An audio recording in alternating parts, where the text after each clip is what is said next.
Welcome everyone to the Master Box, where today we have another riveting Steel Division 2 League game. Real quick, I want to point out, I'd like to thank out the 31% of you who are subscribed who watch this channel and love Steel Division. I'd also like to thank the 68% of people who watch this channel who are not subscribed. I would please invite you to like, subscribe, and comment on this video. With me, introducing the players of this map, is going to be the Graham Slam. Graham, would you like to take it away, please? Yes, but we'll thank you more after you subscribe, so you get less thanks. Now, on the right-hand side here, we are on Brest West, evil map, gross. On the right, we have GhostDragon playing as Task Force 45, or no, Group Dottie, excuse me. Yeah, Group Dottie, yeah. Dottie. And then on the left, we have Spectacular. Okay, cool, I like that. Spectacular playing as 20th Panzer Grenadier, and we already see the 50 cal Jeep spam with the M8s going. This is like 2018 level tactics with the little saboteur. That saboteur's gonna be a nice little spicy take on it. Yeah, the traction going vroom vroom right here, getting right on top of this 50 cal. It's funny how much suppression the 50 cals do with doing no actual damage, and it takes the FFI. Saboteurs come up here, they're gonna get a grenade in, yeah, and they're gonna kill that Pack 40 right off the rip. Ooh, look at those surrenders too from those glider rifles coming in. Ooh. Yeah. GhostDragon is getting that early push in there. Yeah, this is a very aggressive. It's something you want to see, especially like I think considering the matchup. It's clear there's a weird dynamic for this September month for this monthly tournament game. There's no tanks in any of the tank tabs, so I'd imagine that's a I'd imagine that's deliberate. You know, I can't see anything because I'm banned. You know, I'm a naughty boy. Naughty boy. Yeah, so you just have to bear with me here if I don't know all the rules for this monthly. Yeah, I think it's an interesting take, just trying to spice it up a little bit, and we're seeing right now that, like, Jeep 50 little rush. I think Nilla did this a while back ago, too. Like, remember in my, like, ancient days of Steel Division. Yeah, it was very common back in the day, like 50 cal rushes just in general. I mean, go back to, like, when Blende was one of the top divisions when the game came out, right? Like, you're right around there with the D-Day expansion, so it used to be very popular. I think it's lost a lot of popularity, but I imagine if you can time it correctly here, it's still going to be really annoying, which is what it's going to be here for Spectacular in the southern position. Though he is holding well, I think, across the board. It's just really weird. It's just weird. Yeah, like, I remember, like, the old Blende stuff where they just punch a hole through and then just shove infantry through as they can, but they barely have anything, so it's like, woo, let's see what's going on here. But that's a lot of the M8 rush, too. But we also see the M8s here in GhostDragon's division. It's just, we have Jagdpanzer 4s, which a 37mm ain't gonna even tickle. No, it's just the M8 being annoying with the Stern Pioneers. You know, they got a couple surrenders. Inmates in general, I like to think that they can, if you use them aggressively enough, they can be great, sniping transports. They can fuck with light vehicles. If you coordinate them correctly against SPW pushes, they're good. So, curious to see, their viability kind of starts to run out after the first couple minutes. Yeah, no, I really like the M8s. Another thing that you can point out is the fact that most of them, especially like the American ones, have radios. So it really works good in conjunction with like artillery play. Yeah. No, you're absolutely right. If you can keep them alive past the rush and kind of just sprinkle them around there if you're going deeper into like your artillery tab. We do see our Ju-87 called out early, one of the aces added to 20th Panzer Grenadier, trying to drop it on the M8 because it does kill the Stern Pioneer, which is kind of annoying. 20th Panzer Grenadier doesn't have a shit ton of infantry, so losing your valuable shock flamers to an M8 is subpar, I'd say.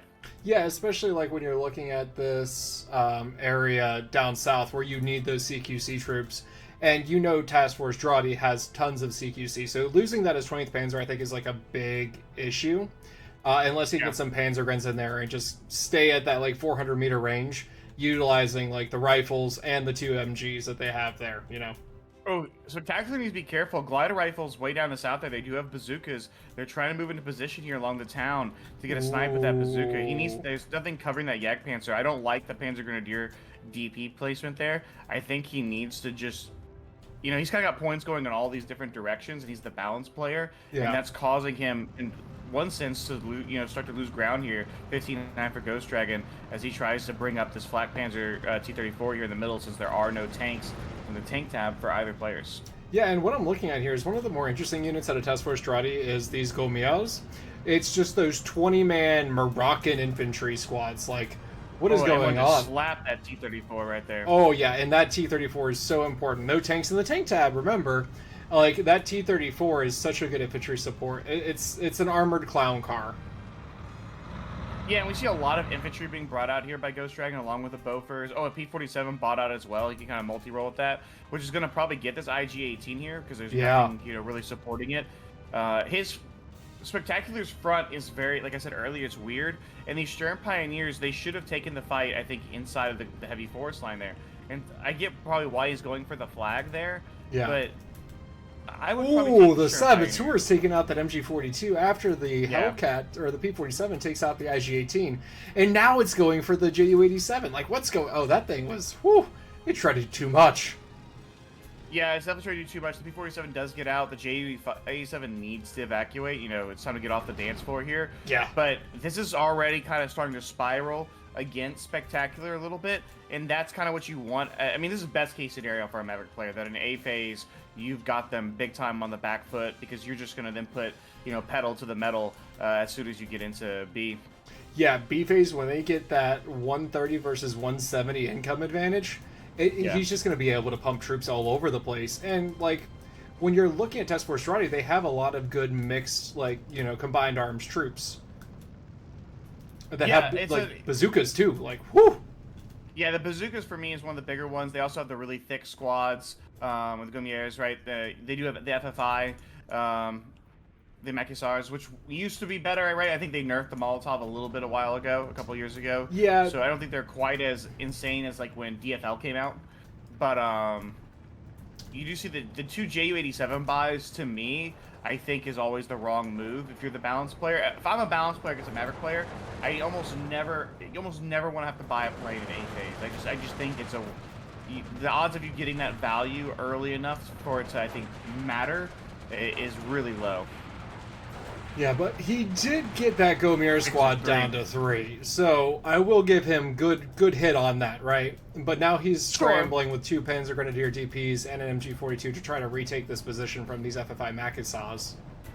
Yeah, I mean, he does get him down to 3, right? But he doesn't kill it, for one. Is that 3 Ju-87s he's bought? That's a total of 210 points he's just invested into air.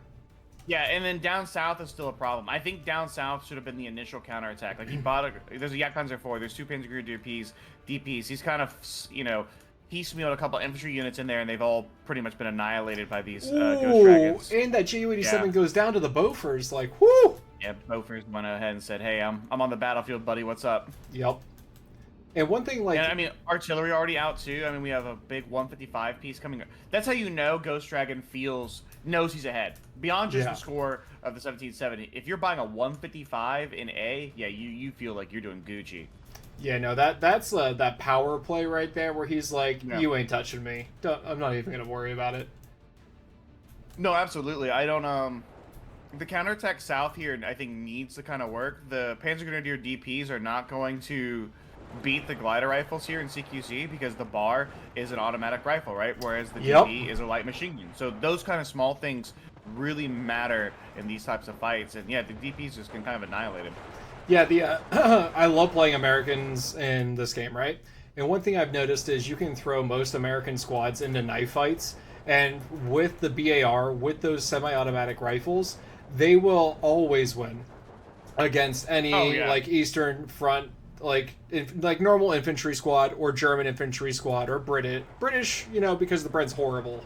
But just the light machine gun in their squad being just a rifle and being able to fire, it just adds so much more to its ability to fuck with your opponent, right? And the easiest way to say it, because it allows that knife fight capacity where the opponents have 2 guys in their squad who just aren't shooting. Yeah, absolutely. I mean, it's a big thing when it comes to infantry combat, right? Like, with the Germans, they excel at range. It's always been that way in the game. The Germans, they want to be fighting at max range for the most part, right? Panzer Grenadiers. Yeah, about like 400. 3 to 400 is their, like, fucking sweet spot. Typically, like, if you get CQC, you're going to need more specialized German infantry, which, hey, they can be cracked sometimes. There's no doubt. But the American ability to have the M1 attached to everything has always made them elite CQC for the most part. And right here, this something I just want to point out, this 88 pie, I think, is a very poor decision by Spectacular. Yeah, no, he needs bodies. He needs units. Yeah, like, I get the planes are annoying. Like, I understand. Oh, actually, it goes down to the Flak Panzer T-34, which kind of Woo! highlights you don't even need the Flak 38.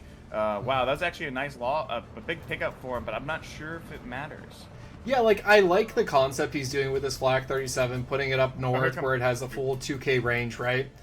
But, like, we need to push these Americans off this lower hill before we do Yeah, anything absolutely. else. Yeah, right. The Americans need to get evicted from there so you can get back into the forest line down there. Does he bring?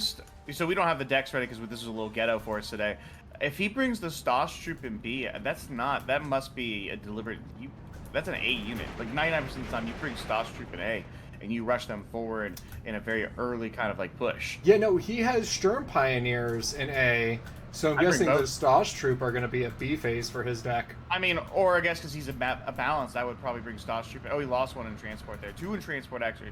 Oh, but yeah, that's huge. So half the Stosh troop already dead down south that he pushed there. Yeah. More going into the middle here, but he's not unloading them. Yeah, and they're just getting sniped by the Gommier and the glider rifles here. Oh my god, it's a massacre. Oh my god. Oh, this is the They're getting shot Valentine up. massacre. Oh, Jesus.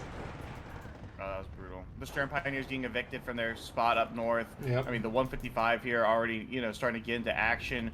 Drop it, raining down the pain from way in the back lines. This is looking very bad here for Spectacular. Oh, yeah. Now, one thing I want to point out, so, like, a piece of advice through these casts, I like doing that kind of stuff.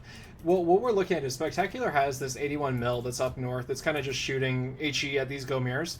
What I would have loved to see, and I know this is just me backseat driving, is to put smoke in front of that town and then shove those Stosh troop in there, because then they would have been able to actually get in there, right? So the Stern Pioneers were surrendered by the Gomiers. yeah, now that and then he's just Jesus, no, but utilizing what you have and the ability like to have smoke is so important to get your CQC guys in there. With the Pack 40 being engaged with a 1-up. Yeah, I completely agree. If you're going to bring out 81mm mortars, which I've never been a big fan of in the past couple years, but I love radio mortars. I love 60mm mortars. The standard German 81s, I don't fuck with that. But if you have them, use them for smoke so you can get your CQC infantry up close, because these are big boy squads. I mean, the glider rifles, they're good. They're a great squad. The Gomiers, they're just huge, right? They're so tanky. You're going to need to get your smaller specialized units, which are CQC focused, right on top of them. And the only way you're going to do that is with smoke, unless you have enough fire support to push them back. Yeah, and right now we have two 81 mil mortars that aren't doing anything right now. If he put that smoke down where the glider rifles and the Gomiers are, he'd be able to push these Stern Pioneer or Stosh troop in there without any reservations. A big thing that's hurting him as well is just deck choice here. Like, Brest West is not a 20th Panzer Grenadier map. There's a couple spots, I mean, maybe I think it's okay, but at the end of the day, there's going to be a lot of weird infantry fights. The angles can be kind of annoying. It's great for anti-tank gun positioning. It can get really static at times, depending on like how the game goes. I don't think it has a deep enough or well-balanced enough infantry tab. And in this day and age in Steel Division 2, especially if you want to play Axis, like how many good Axis infantry divisions are there in the game now? Oh, like, Jesus. What was the one we casted last week with the Sperba Van Kessel? Yeah. Amazing infantry tab. The Hungarians with the Molotovs, the Brandenburgers, like everything, right?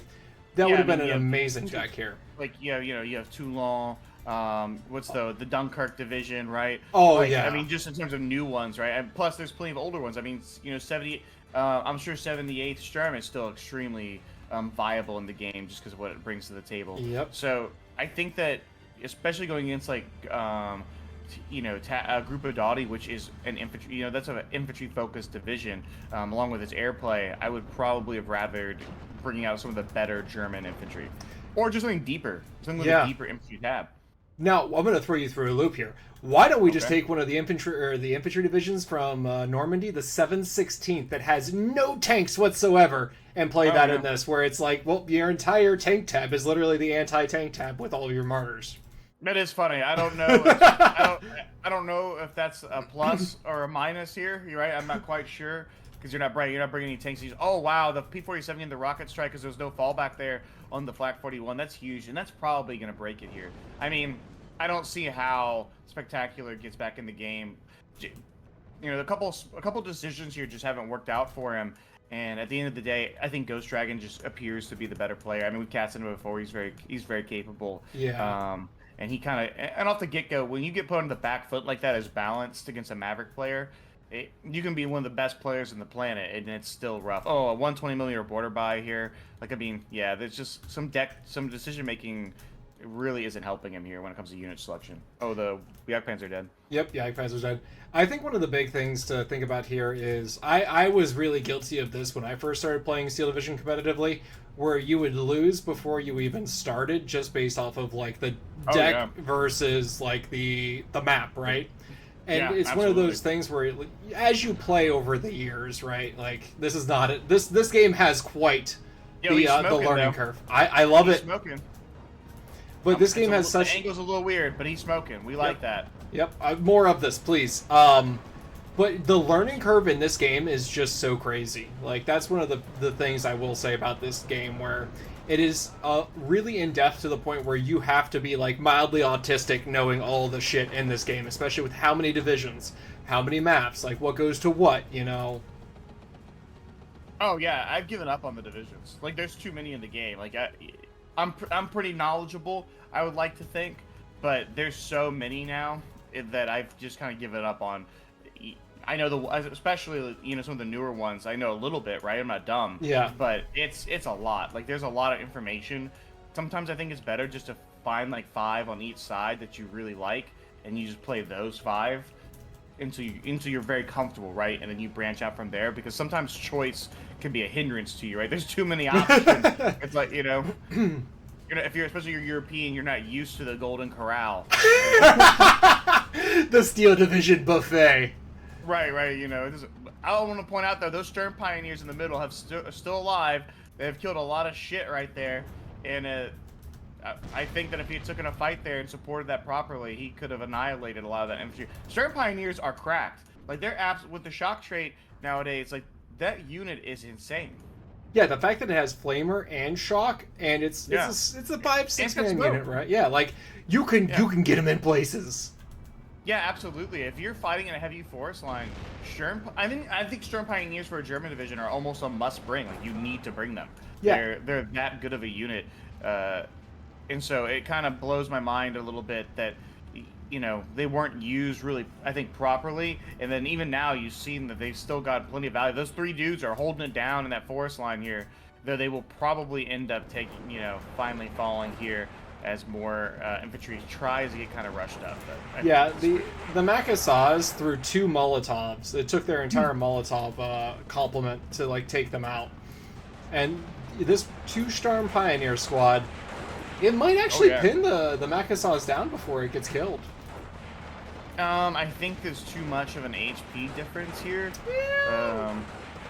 But it's close. I mean, the 5 MP40s in a fight like that, he got it down 5 HP. Yeah. I mean, it's not like it. But here where you see the Stern Pioneers and the Panzer Grenadier Furies caught in the open, that's just brutal for them. They're just getting gunned down like it's like a turkey shoot. Oh, and then at the same time, if you look just below that, the 155s are just unloading. Yeah, oh my God, there's 3 of them. There's what? 3 155s? GhostDragon. He's got a fucking battery up. You naughty boy over there. Jesus Christ. Yeah, he's just dropping it like it's hot on the back line here. I mean, the front's ruptured. Besides this Pack 40, there's nothing here. I guess Spectacular's he's fighting to the bitter end, right? I'm gonna make it to the kind of, I guess, in par with his division pick, but yeah, he's waiting for the Wunderwaffen to come out and swing the entire game the for elephant? him. It out. Just do it for the memes. Yeah, like 20 Panzer Grenadier, I don't think I would bring it unless it was like Sedilce, for example. Maybe OSHA West, right? OSHA West, excuse me. Yeah. I was thinking, OSHA, that's for, the American worker. But I don't, something there where you can utilize the strengths of the division in a better manner. Here, I just don't, I think it was kind of set up for failure. Yeah. Like, I think that, like I said earlier, just knowing what division to pair with what map is one of the biggest things here.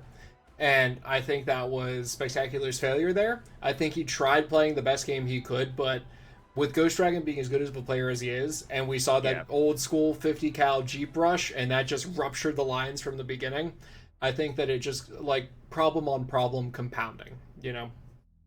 Yeah, absolutely. And also, in fairness, I think there is a skill gap between the two that happens in the monthly tournament. Sometimes you get newer players jumping into their first or second one. I don't know how new he is. I'm sure he's got plenty of games to be playing in the tournament. But especially when you're playing competitively, and then that first bracket or second bracket, and you roll up against somebody who's got, you've been playing the game for 5 years.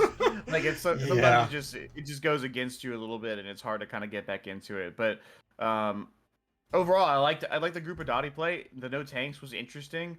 I'm not sure. I think it's to spice it up. You know what this is? It's like when you've been married for 20 years. You're like, hey, how do we spice this up tonight, right? Like let's do something crazy. Yep. Let's get some handcuffs out, right? Let's get the paddle out. That's what this no tank is in this. It's literal handcuffs. You're right. That was the perfect thing. Real quick, I want to say this for newer players who might be getting into the competitively, right?